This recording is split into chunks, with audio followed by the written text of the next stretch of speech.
it sounds like the foundation, right, of implementing EOS is all about, having a vision. And I'm just curious. I was just saying that, founders, right, when we get into a room with other founders, you might feel a little bit of imposter syndrome being like, do I actually have a vision to implement?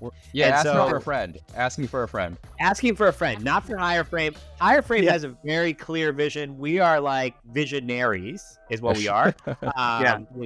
And so this is totally a question for somebody else, anonymous person that I will not talk about. But have you encountered any founders that have that issue, and what do you do with that? One of the things I love about EOS is we actually don't start with the vision.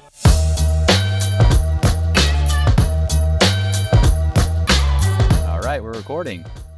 New episode of What Worked.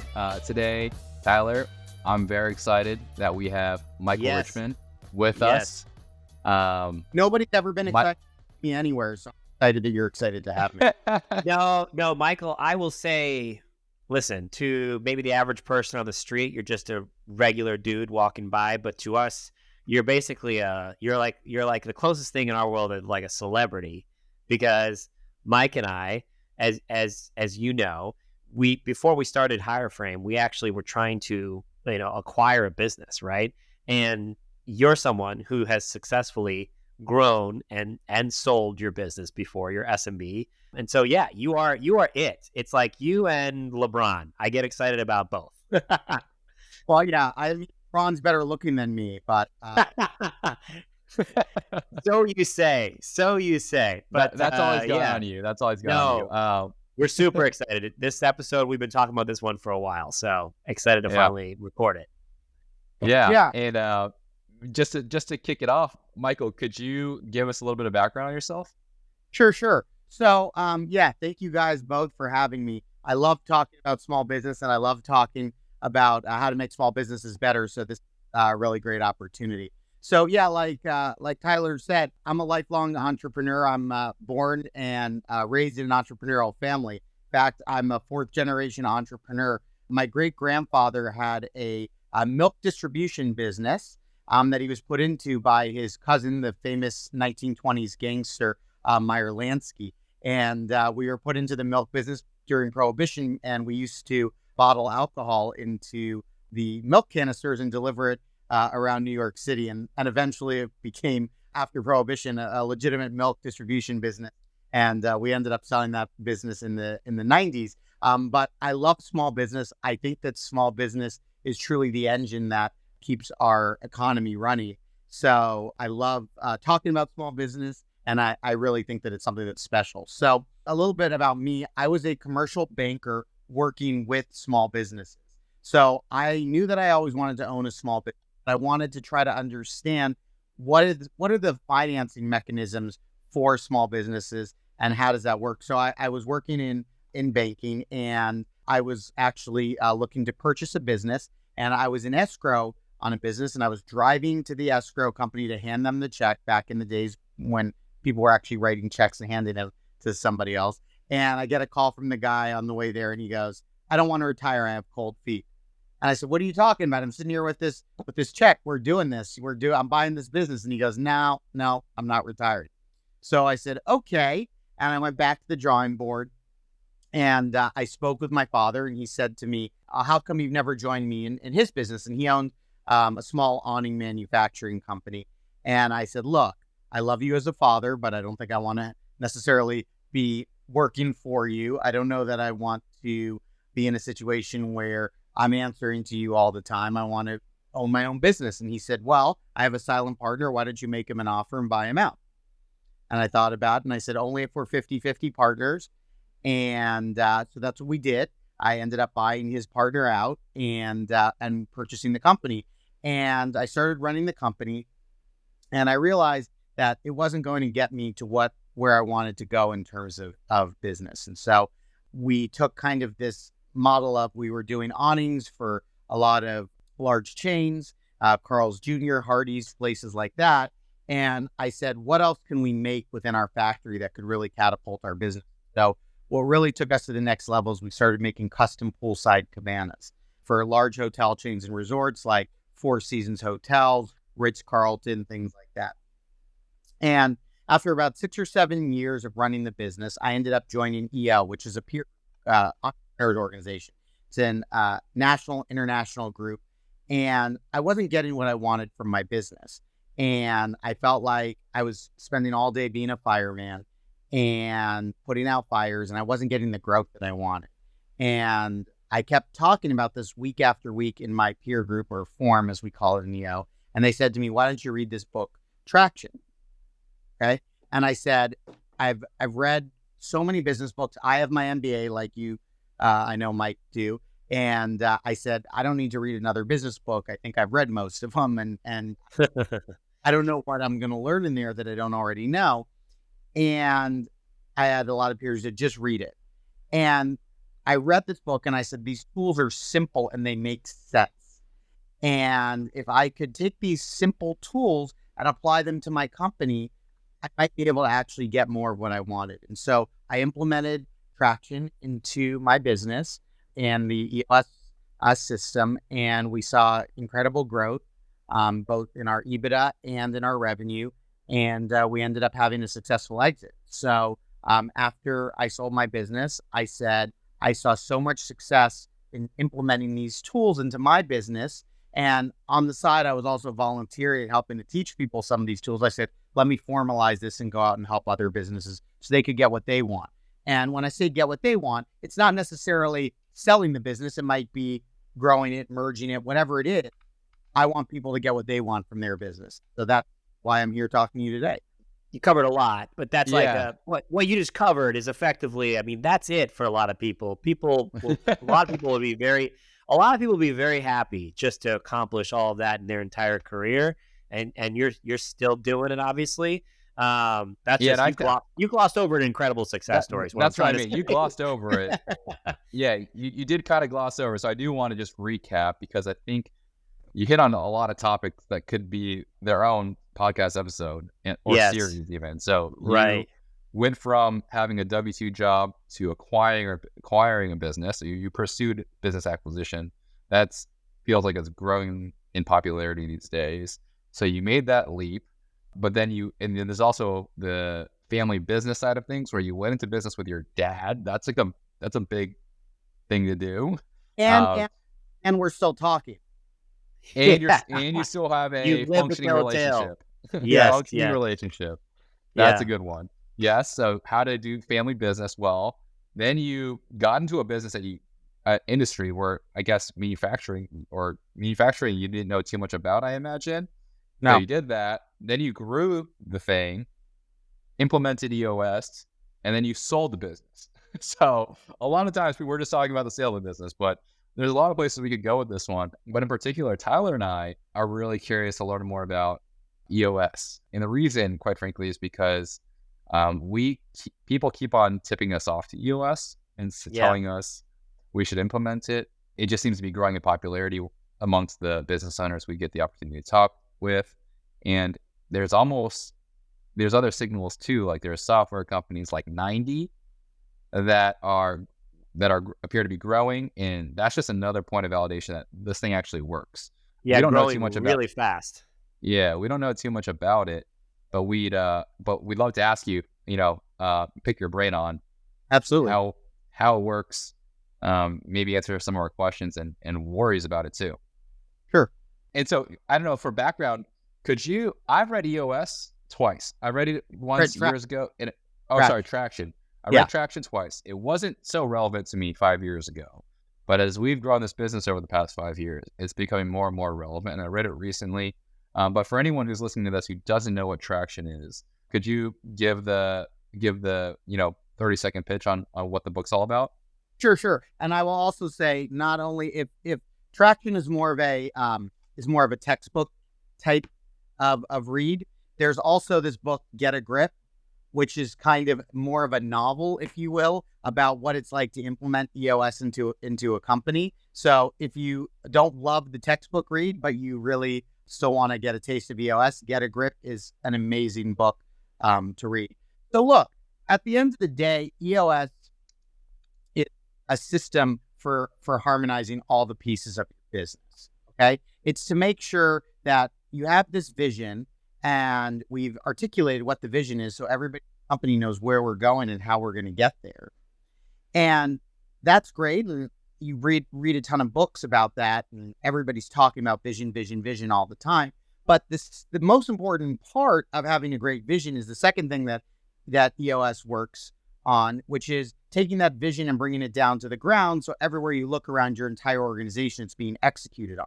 Because what happens is a lot of companies, they have this great vision, and the ownership thing, he knows what the vision is, and everybody's on the same page, and we're all running in that same direction. But at the end of the day, a lot of times that vision's on a piece of paper in the owner's head, and nobody knows where they're going. So that's the second thing that I think makes EOS special, is taking that vision, articulating it, bringing it down to the ground. So everywhere you look around your entire organization, people are executing on it. And then the third thing that EOS is great with is making leadership teams healthy. And when I talk about healthy, I don't mean, the thin Ozempic type of healthy. I mean that, right? That's the new thing, right? But what I'm talking about is making leadership teams more cohesive, more open and honest, right? More fun loving, and being able to work together. Because what we see in EOS is as the entire leadership team goes, the company follows behind. Okay. Sure. And so really EOS is taking that vision, bringing it down to the ground. So everywhere you look around your entire organization is being executed on, and then making the leadership team more healthy, more open and honest, cohesive, fun loving. No, well put. And I totally get what you're saying about the bit about the leadership and the Ozempic versus truly healthy. Right. Because we all know that there's some companies that are, kind of quote unquote hitting their numbers, but the executive team is definitely, I've experienced it as an employee, where you could definitely tell they're not working towards one vision. It's kind of everybody's, working for their own kind of, ambitions, right? Or their own numbers. So I totally get that. My question was related to, it sounds like the foundation, right, of implementing EOS is all about, having a vision. And I'm just curious, I was just saying that, founders, right, when we get into a room with other founders, you might feel a little bit of imposter syndrome, being like, do I actually have a vision to implement? Asking for a friend. Asking for a friend, not for Hireframe. Hireframe has a very clear vision. We are like visionaries, is what we are. And so this is totally a question for somebody else, anonymous person that I will not talk about. But have you encountered any founders that have that issue, and what do you do with that? Well, first off, that's a great question. One of the things I love about EOS is we actually don't start with the vision when I start working with teams. Okay. So the first thing I do with teams is I work with teams on implementing some of the EOS tools that are going to give them traction. And again, if you remember from a minute ago, what I was saying is traction is taking that vision and bringing it down to the ground. So everywhere you look around your entire organization is being executed on. So when I'm talking about that, what I do is first day that we work together, we start working on what we call an accountability chart. Okay. And that's one of the main tools of the EOS system. It's not an org chart. And I have to be very careful with that, because people are like, I have an org chart. But at the end of the day, here's the problem with an org chart. The org chart doesn't tell you what everybody's roles and responsibilities are. An org chart tells you that Bob is the head of production, or Tim is our lead engineer, but it doesn't tell you what Tim's responsibilities are. So the first thing I actually do before we set the vision is we figure out what is the best structure for our organization for the next 6 to 12 months. Okay. And we work on that. And then we work on what we at EOS call measurables. You might have heard the term KPIs or things like metrics. And we set measurables for what are the things that we need to, numbers that we need to be hitting on a weekly basis in order to know that we're successful and are getting to where we need to go. And so we do that before we even work on setting the vision. But to answer your question, the answer is yes. Most leadership teams don't really know what their vision is. And we have to work together to kind of crystallize that. And that's why we use, like I said, this 2-page document called the Vision Traction Organizer, where we answer 8 questions that help us crystallize what our vision is, right? So here are the 8 questions, if I may. Can I Please. Hit talk? it. Okay. Give us the 8. So first question we answer is, what are your core values? Okay. And I like to say, for lack of a better term, this is what you smell like. This is what you reek of. Okay. This is who we are at our core. And we need to know that because we use these core values to hire, fire, recognize, and reward everybody within our organization. So that's the first thing that we answer. What are your core values? Second thing we answer is, what is your core focus? Okay. Again, it comes from the core. You might have heard it called hedgehog concept or other things. We call it core focus because we want to make sure it's coming from your core. But this is making sure that you're not chasing that shiny object, right? So many entrepreneurs love seeing, and I did it when I owned my own business. You start chasing this shiny object, and all of a sudden what happens is the shiny object doesn't do well and your core business doesn't do well. So you're focusing at this, and all of a sudden this isn't doing well. And so we want to crystallize what's our core focus, and we want to use that as a lens for making decisions. I like to say that doesn't mean that we're not going to be opportunistic, right? It doesn't mean that if an opportunity comes, we're going to say, oh, we're not doing that because that's not within our core focus every single time. But we're going to use it as a lens to make sure that we're making the right decisions as a team. The next question we answer is, what is our 10-year target? Or as Jim Collins calls us, your big, hairy, audacious goal. And Tyler, you're like me. I hate using the term hair because, Yeah, we don't have a ton, but big hairy goals, I got them. Right? But we call it our core target. It could be 5 years, it could be up to 30 years. But we want to set, what is this one number that everybody can work towards, right? That everybody could work towards. So for me and my company, it was 15,000 cabanas in the marketplace in the 48 contiguous United States, right? So those types of big numbers that everybody in the organization, almost like those old telethons, right? That you think about that used to be on TV that had the thermometers and people would fill it in and everybody would be going, we got another $100, yay. We want people to be thinking about that as we're thinking about what is our core target and getting closer to that as a business. So that's the third question that we answered. The next is, what is our marketing strategy? Okay. Who is our avatar of a client, our psychographic, demographic, and geographic profile of our client, right? What are the 3 things that make us unique as a company? And we're going to work on that together, right? Because that's a big part of your plan. We have to know who we're going after. And then we're going to figure out, what is the proven process? What is it like to do business with us from soup to nuts, cradle to grave? What is that going to look like? Okay. And then we're going to go down and we're going to drop it down one more level. We're going to start looking at, what is our 3-year plan? Okay. What does our 1-year picture look like? And then what are our quarterly rocks, we call them, but these rocks are simply priorities. And we're going to set measurables around those. We're going to set SMART goals, meaning smart, specific, measurable, attainable, relevant, and time bound. We're going to set goals around those. And we're not going to have 100. Okay. So for our 3-year plan, we're going to have 5 to 15. Why? Because less is more. Okay. So we're going to have 5 to 15 things that we're looking at that we could picture in our mind's eye that our company's going to look like in 3 years. Okay. For our 1 year, we're going to have 3 to 7 goals as a leadership team that we're all working towards. Not 100, not 1,000,000, 3 to 7. These are the goals that are going to get us to our 3-year plan, which is going to get us to our core target. Okay. Which is going to get us what we want from our business. And that's how you crystallize the vision. It doesn't need to be a 50-page manual. Okay. That's how we crystallize the vision. And it's something that everybody can use every single day.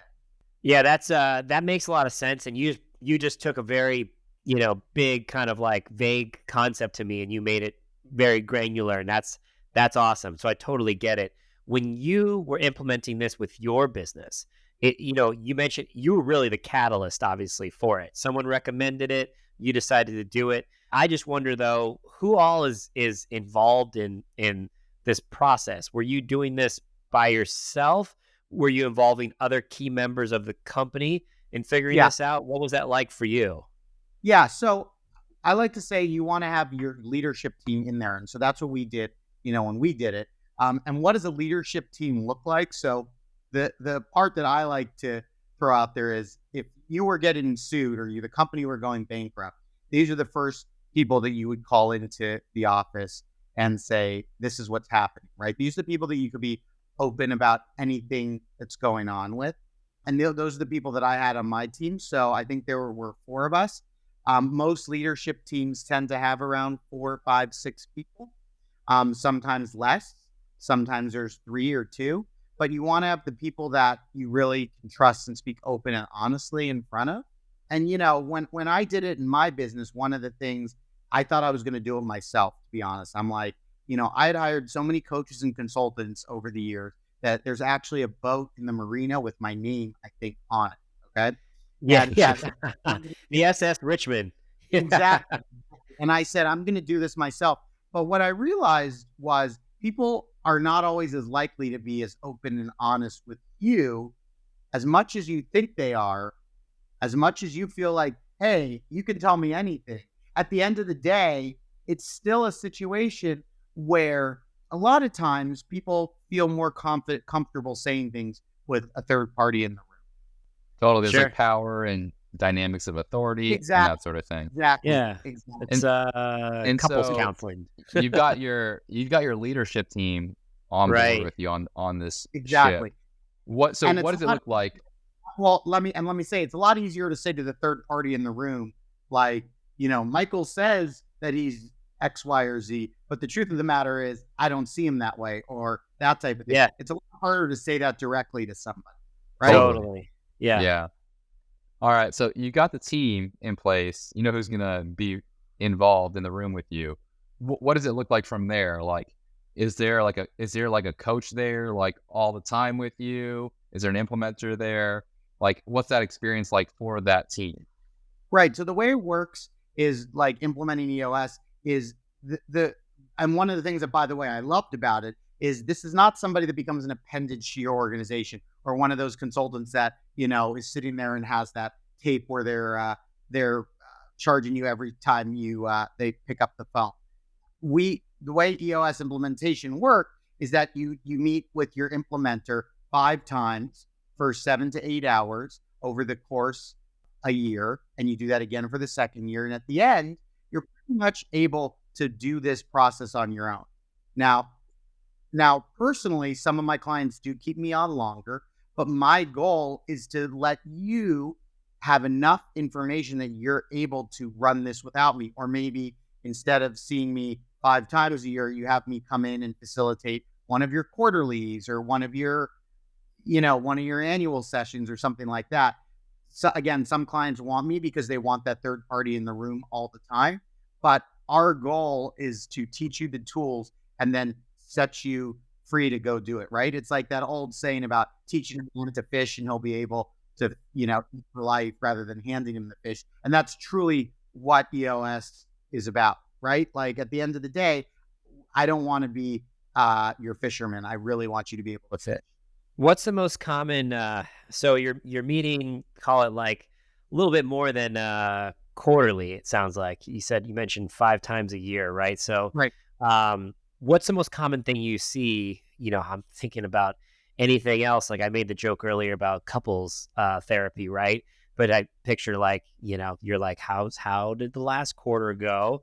What are the things that typically you see in terms of like the challenges? You mentioned chasing the shiny object. Do they oftentimes kind of like lose focus? Is that the big challenge? And get distracted by something, or what is it? I would say most of the time, the issues that I see are people issues, and people issues around accountability, around going after your priorities, your rocks, right? Hitting your measurables. Most of the time, things can be rooted back to people. Okay. And so when I look at what are the issues that businesses struggle with, a lot of times it's people. And it's so funny because every business that I go in and help, almost to a T, tells me, Michael, my business is different than every other business. Okay. All right. I'll go with that thesis. And then we start talking through it. Well, my employees aren't doing X, Y, or Z. Oh, really? Just like every other business, right? So to me, it doesn't matter if it's a fast food restaurant or it's a multi-billion-dollar company. A lot of times it comes back to people knowing what they're supposed to be doing, how they're going to be held accountable, and what they're doing in order to achieve the vision. Okay? And that is 9 times out of 10 what the issue is, right? And so something like chasing the shiny object will fall back to people not recognizing and remembering what our vision is. Okay. People not performing, that means most of the time either they're not looking at what their roles and responsibilities are. They're not the right person for the right seat. Okay. They're not hitting their priorities. They're not hitting their measurables every month, right? A lot of times that's what it comes back to every week. And so we need to be looking at those things. And I'd say a lot of times that's what it comes back to. EOS doesn't work, by the way, if you're in the wrong market. Like, we're not about, oh, well, let's check market fit, right? Like, we assume you're in the right market and your product is priced appropriately. We're all about and harmonizing the company. Yeah. So seed stage SaaS, probably not your best fit. Probably not. So it really is, right? It's an entire, I assume it has to be an entire company endeavor, right? Everybody's got to play some type of role. So, and I'm sure you hear this all the time, and maybe this is a good opportunity to go back to your days of owning this awning company, right? But when I think about, Steve, your, I don't know, lead like welder or something like that, your awning company, like how did you think about that? Because you had your, I remember you spoke really highly of someone you had in finance that was like your ride or die incredible. But then there's the people that are doing the work that has to get done, but it is kind of a job. It's a job to them. How do you get a vision into that person's sort of headspace and get them to really care? So we share it every single 90 days, right? Yeah. And I think it's funny because I thought as a business owner when I bought my business, right? Because I have people who are sewing, people who are welding, people who are cutting, pieces of metal. I mean, so I always thought, like, how are they ever going to understand the vision of where we're going? But I think sometimes as owners, we tend to think like nobody's going to care about this, but people really want to have a shared mission and something they can get excited about. It means something to somebody like, hey, this is where we're going as an organization.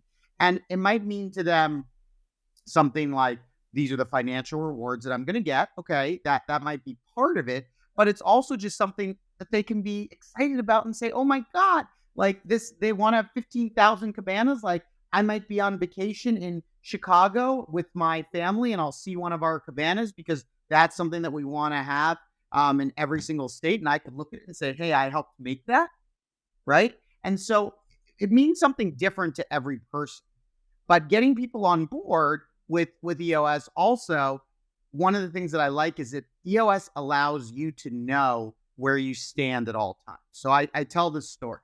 So originally, when we had a sewing shop, right? A sew shop, because we sewed all of our covers fabric. Okay. And we had no idea really how much of the stuff that was coming out of the sew shop was correct and didn't need to be fixed, right? We had no QC department. First thing we did, we implemented QC, okay?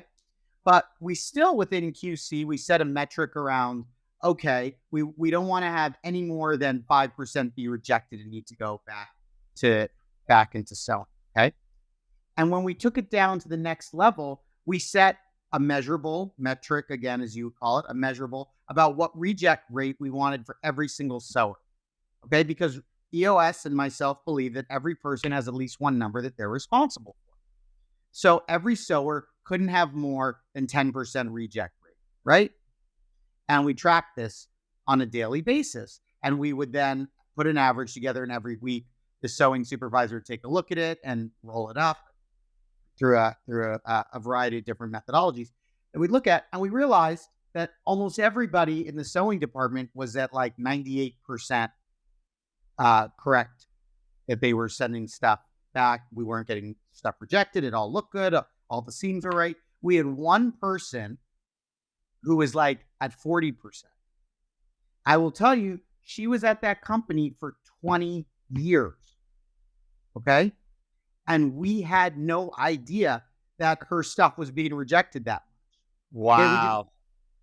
And so after a few weeks of looking at the numbers and the sewing supervisor called her in, it wasn't even like a question because she knew she saw the same numbers the sewing supervisor did. And she ended up saying, what? I've wanted to retire for the last 5 years. I didn't know how to tell you guys that. Great. She walked away. She retired. It worked out. But if we wouldn't have been tracking that, we would have kept spending money and throwing good money after that for a QC person to check it, for her to keep selling it incorrectly, for us to need to buy new materials. But sometimes, hey, all I knew is I see her, she's sewing, my sewing supervisor says she's doing great.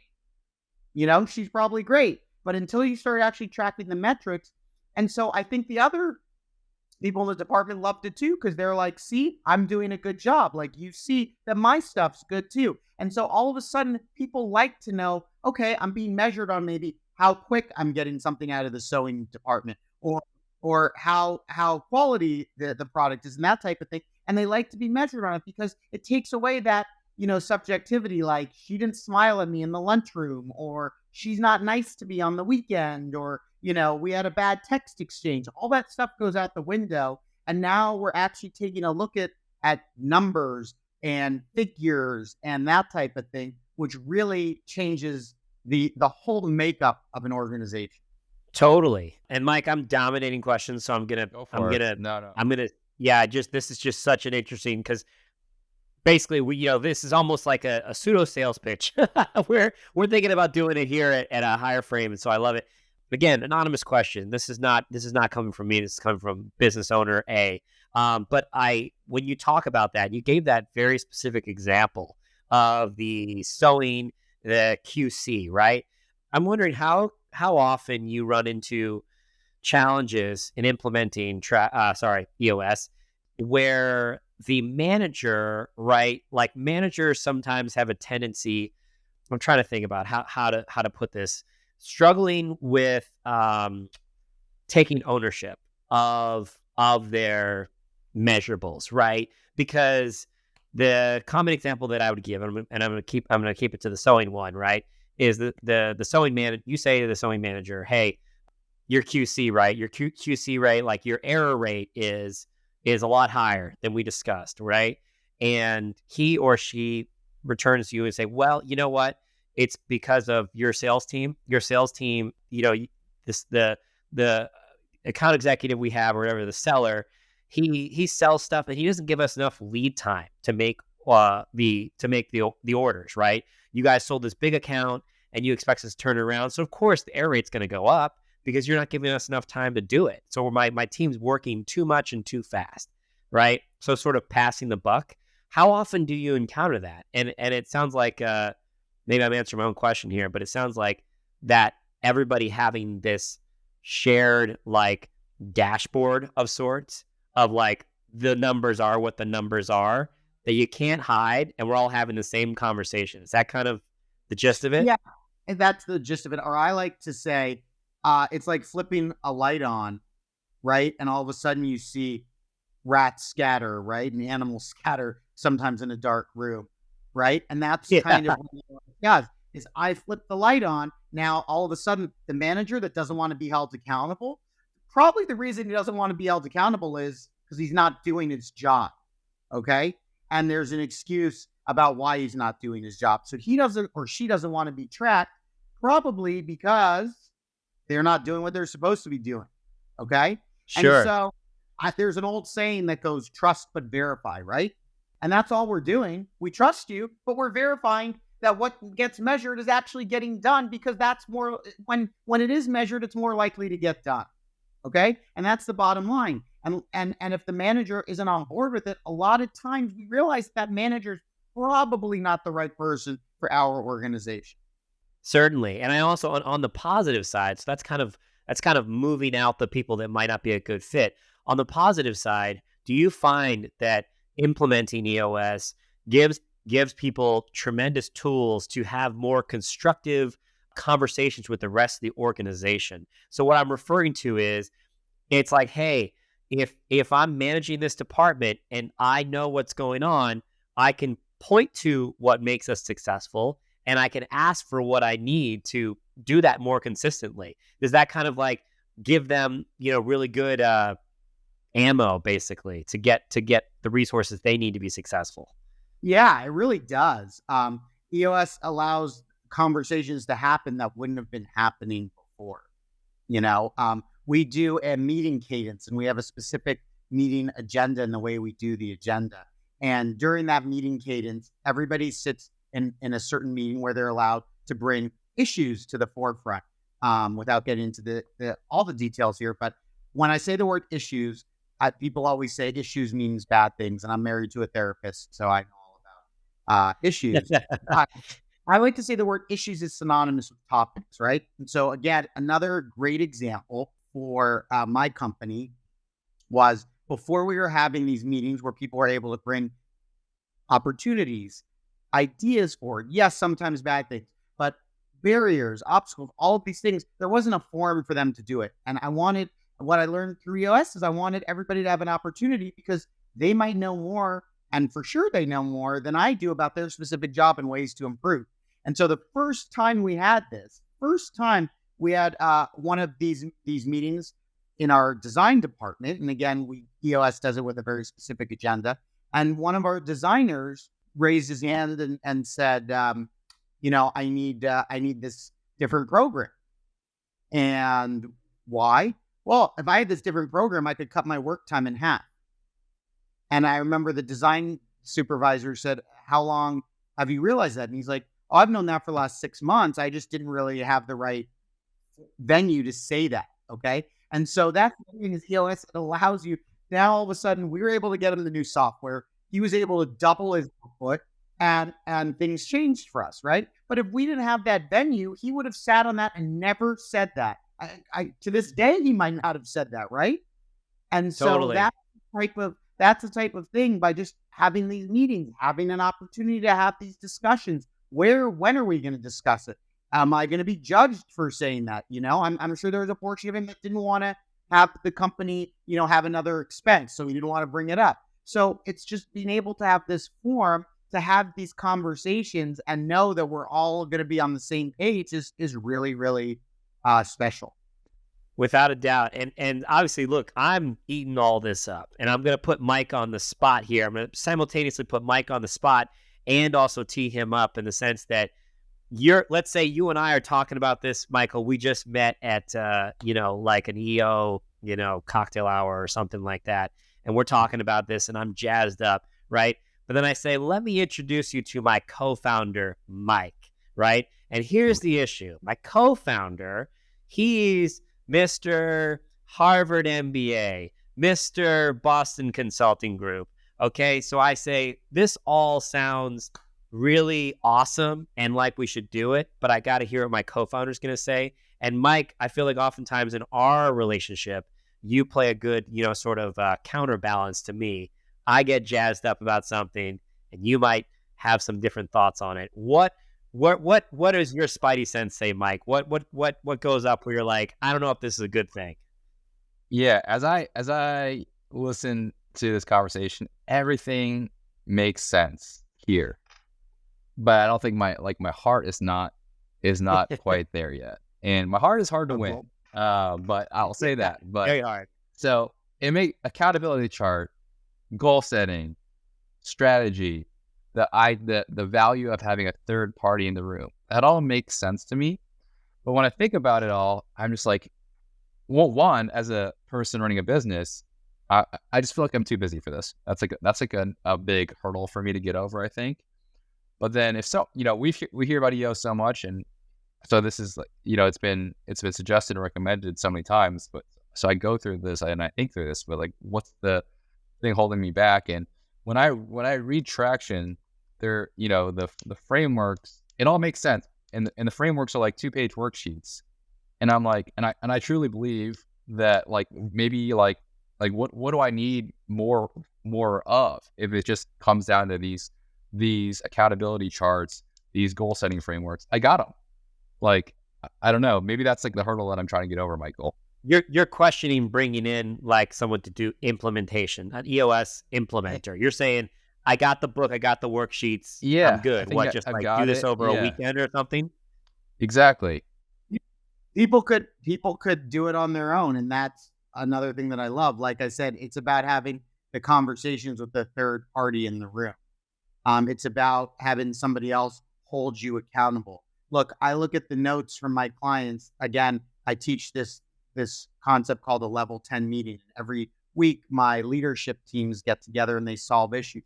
I go over their notes every single week from those meetings.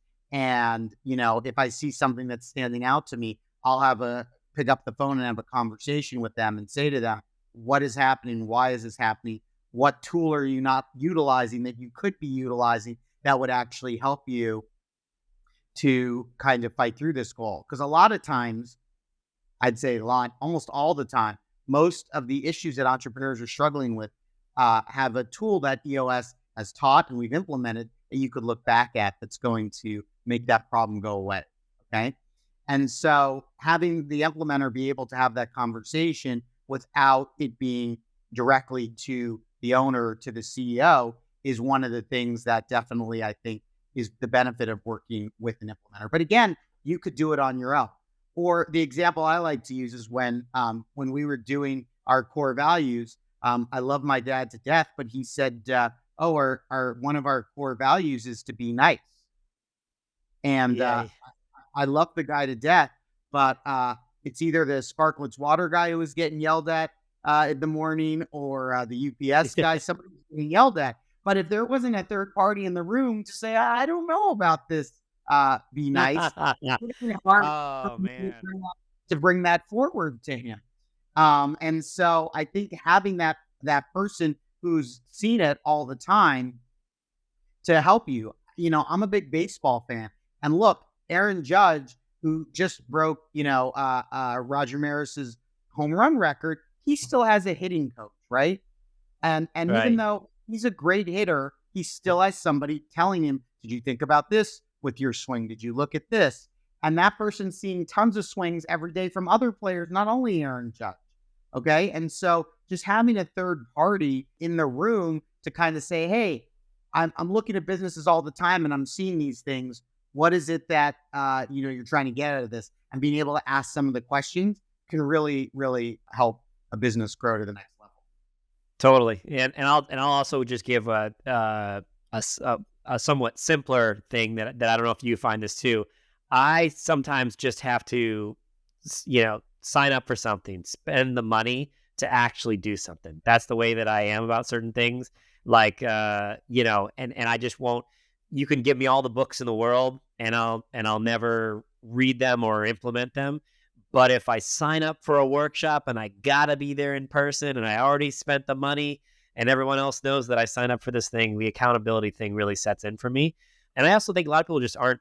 I think not everyone's capable of teaching themselves these things. So that's really interesting. I related to it sounds like and to add to the Aaron Judge analogy, just like the baseball analogy, there's probably like a fitness analogy. It's like you can buy someone's online workout program, or you can hire them to meet you Monday, Wednesday, and Friday to work you out each of those days. And if you think about it, you had to bet if it's A or B, who would you bet on getting more results? It's probably the one that has the trainer with them in their garage. Yeah, that's it. And let me go back to one point that you made, which a lot of people say to me, I don't have time for EOS. And that's I always find that to be such an interesting point. I'm like, you don't have time to make sure you're focused on the right things in your organization. You don't have time to make sure everybody's accountable. You don't have time to make sure we're doing our priorities. What happens is so many entrepreneurs spend all their time being firefighters. And I have a client who said a great line to me, and he goes, Michael, firefighters get to take naps as well. And firefighters get breaks, okay? And you can't be firefighting in your business all day long because you're never going to go to the next level. Your business will be held together with duct tape and twine, okay? And so when people say to me, I don't have time for this, I'm not asking you to do anything that you're maybe not already doing. I might be asking you to change your focus. I might be asking you to spend time doing something a little bit differently or having a different role or responsibility. At the end of the day, it's not like I'm asking you to go run 10 laps and that has nothing to do with your business. And so that's something when people say, oh, I don't have time for this. That part I always struggle with, because at the end of the day, you have time to improve your business. Very Absolutely. True. Yeah.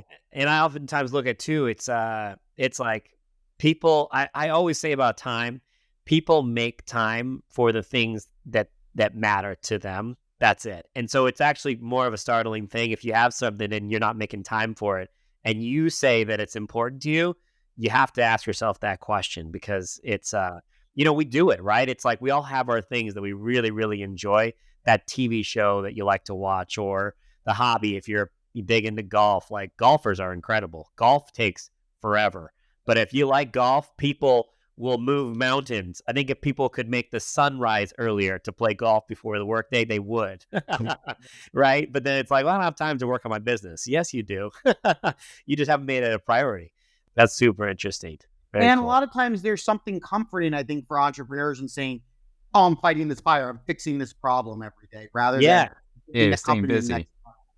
Staying busy. That's it. Yeah. Oh, I'm exhausted. And it's like, well, you've dealt with the same problem 10 times.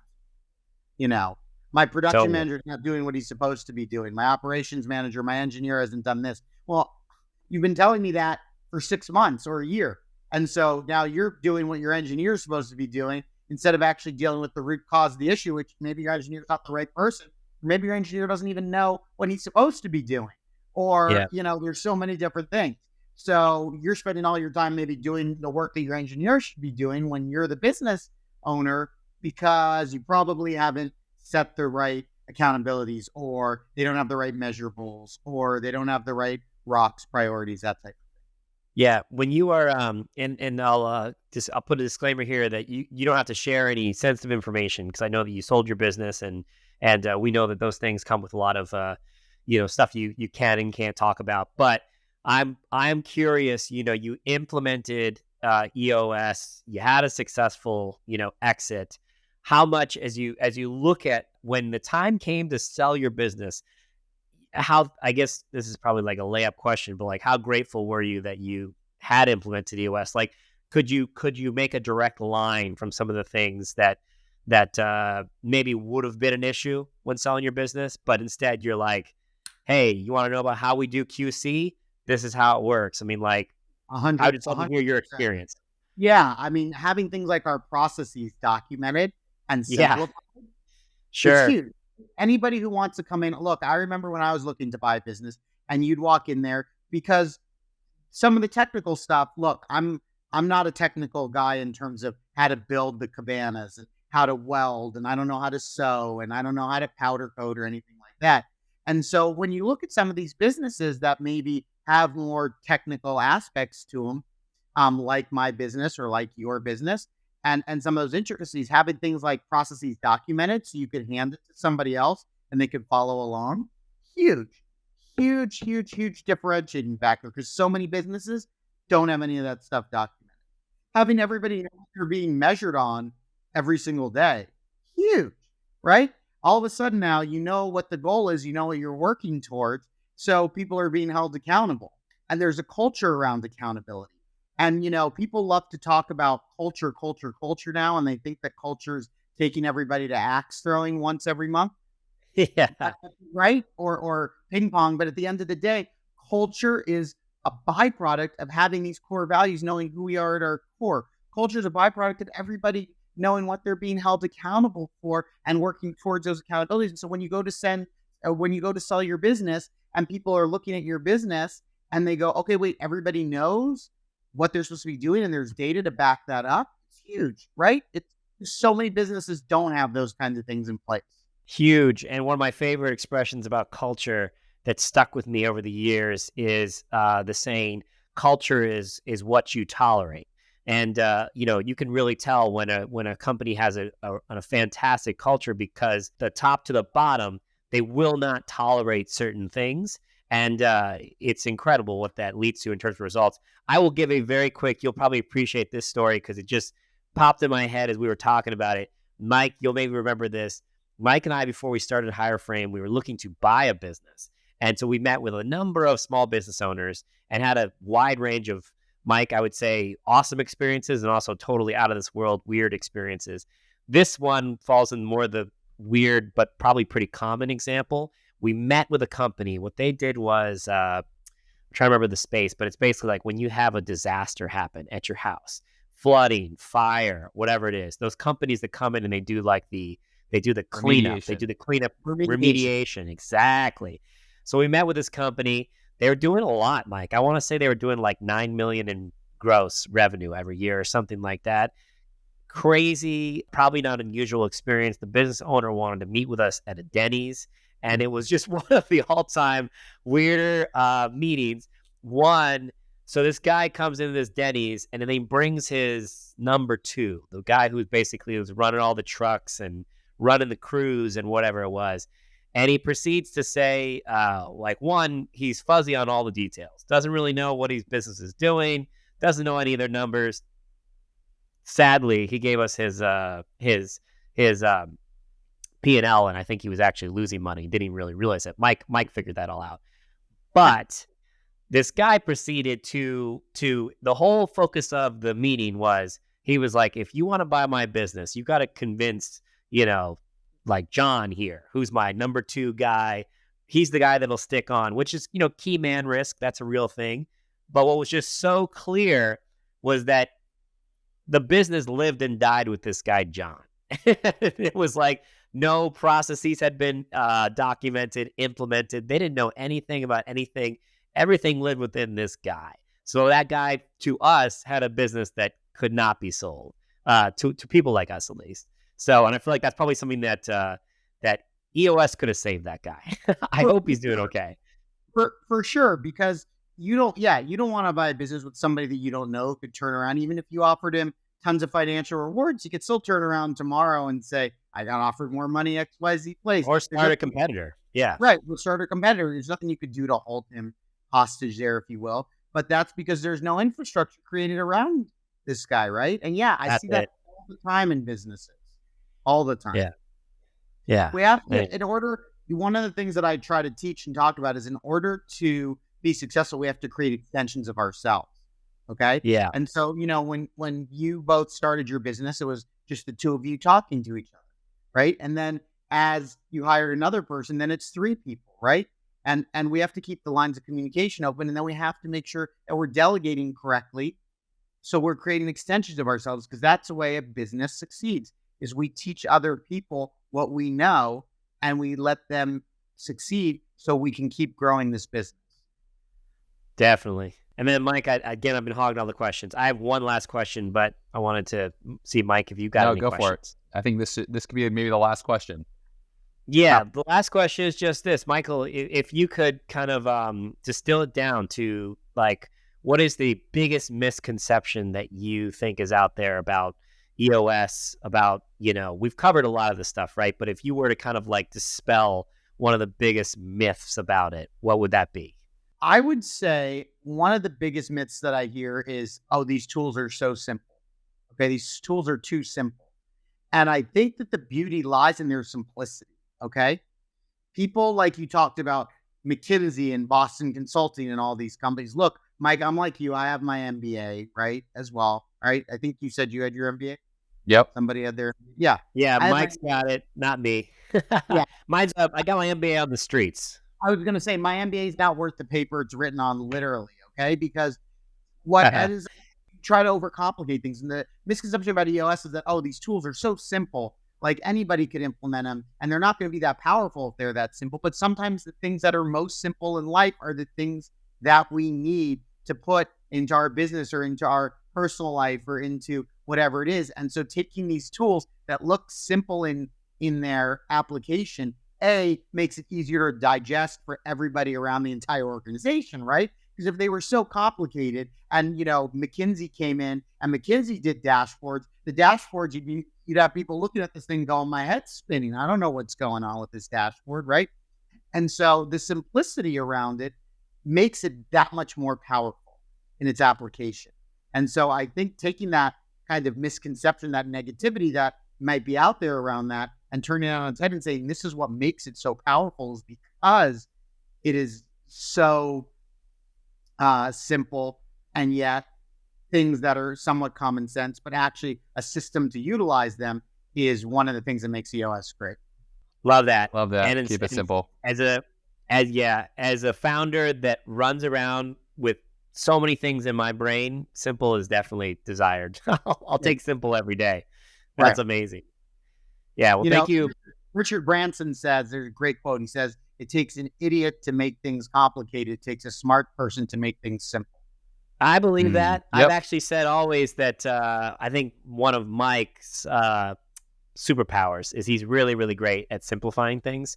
I definitely, I'm a simple person. I think I play the role of the idiot. I make it complicated, and then he simplifies it. Michael, what I asked my wife, like, what's like the most like outstanding thing about me that makes me unique? She's like, you're the most simple person that I know. There you go. That's good. That's it. That's it.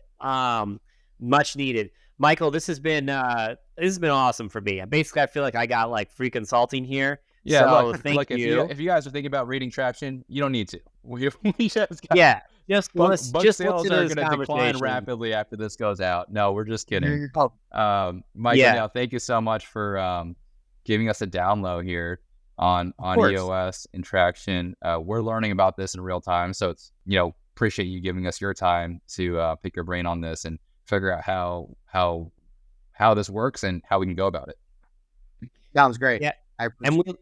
And we like to end these things and typically just ask you, Michael, what's the best way that someone can get in touch with you if they are considering it? And then I gotta imagine you could do something similar to what we just did. You probably would do that, I'm sure for free, right? With a business owner that's considering it, just kind of talking through it. Yeah. So what's the best way? Just to email me, Michael, Michael.Richman, Richman at EOS Worldwide, WORLDWIDE.com, and we can go from there. Outstanding. Awesome. Well, thank you so much. Thank you. We appreciate it. Here. Thanks. All right. Okay. Bye-bye.